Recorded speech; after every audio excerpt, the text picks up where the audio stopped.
unrivaled situation in the world even to today. We had the Greek Empire, the Roman Empire, the English Empire, the French Empire, and the U.S. Empire, and the U.S. Empire has fallen. What was the basis of this remarkable creativity and stability? The foundation on which it rested was the spiritual understanding and the philosophy of those ancient Africans in Egypt. From the continuous experience of self and the observation of nature over thousands of years, Africans developed a body of knowledge which was later formalized as his religion, philosophy, and science. The origin was the interior of Africa, Ethiopia, Kush, Nubia, and passed down the Nile to Egypt, which is our best documented classical civilization. By the use of introspection, the ancient African was able to get to know himself.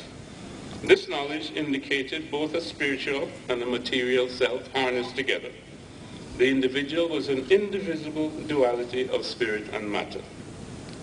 Raising one's consciousness to the highest level of one's spirit gave a conscious experience of the unity of the cosmos. Just as one experiences one's body as a unity and not a collection of individual cells or organs, so one can experience one's spirit as a unity with the cosmos. From the observation of nature, a hierarchy of functionality is present.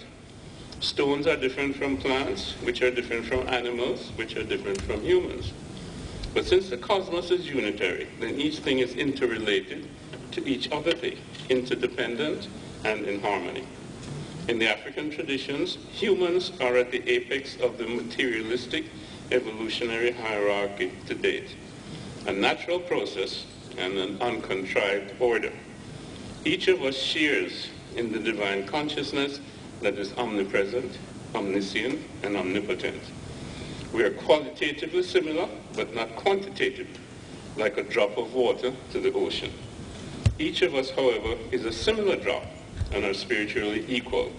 This is the basis of our equality, not our physical selves, which are obviously diverse and unequal.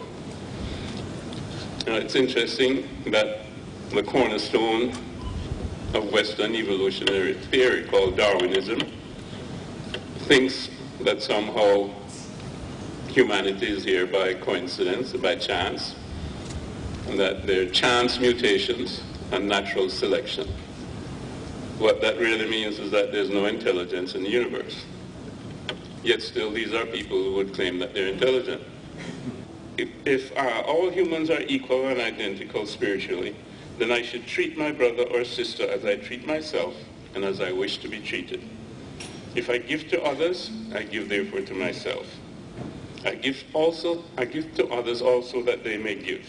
The function of cause and effect in human personal relations. If I assume that everyone is just like me, I'll treat them just as I treat myself, with love and respect. I will minister to their needs and extend a helping hand. This is also the basis for the creation of social institutions, cooperation, inclusiveness, meeting human needs, and creating an environment where human nature is nurtured and developed. The highest value is placed on interpersonal relationships, the cement of which is love, that is wanting happiness for all humans, not what we call making love, and compassion, which is wanting to remove suffering from all humans. Humanism is the paradigm that the world needs. We are 1 billion people strong, in possession of the richest continent on earth.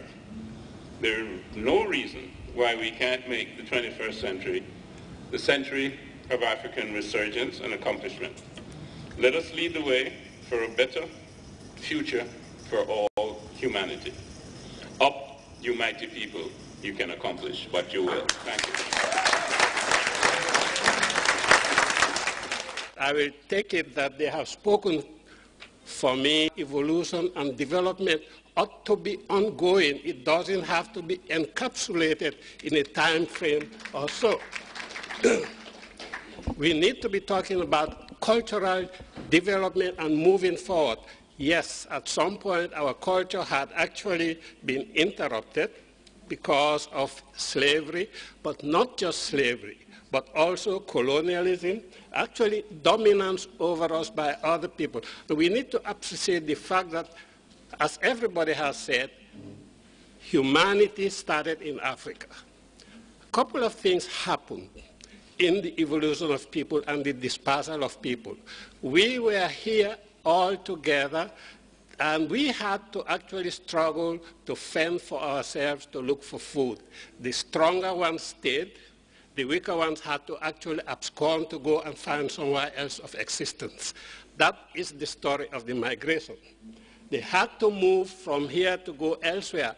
Unfortunately, what happened was they had very deep memory and came back with a vengeance. They came back to claim what they knew was here from our heritage and so forth. So they came back with a vengeance, and actually through deception, through warmongering, and actually wickedness in shaping the way the world works, they came back and colonized us and overpowered us and did what they have done and divided us in a way that we have actually continued to be weakened. Therefore, our first problem is actually a problem of globalization. We're looking at the issues of what are the prospects and the challenges. I'll start with the challenges. Our biggest challenge is actually the notion of globalization. Globalization is nothing new. We talk about it today. Globalization has been happening ever since. That first group of Africans moved from here to go to the rest of the world. We established globalization because we were out at the west, to the rest of the world.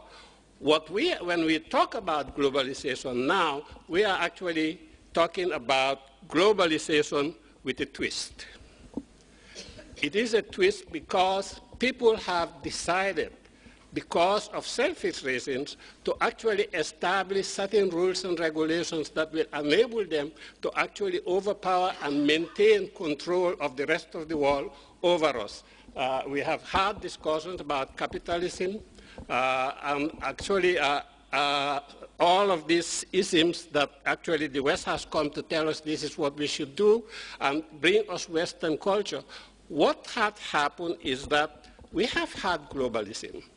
But globalism came about with new rules being created. We are talking about creating a world order. This world order that had been created over time is actually in a state of flux because things change over time. At this point, we are in the process of actually changing. Since colonialism, that was one system of a world order where there was definitely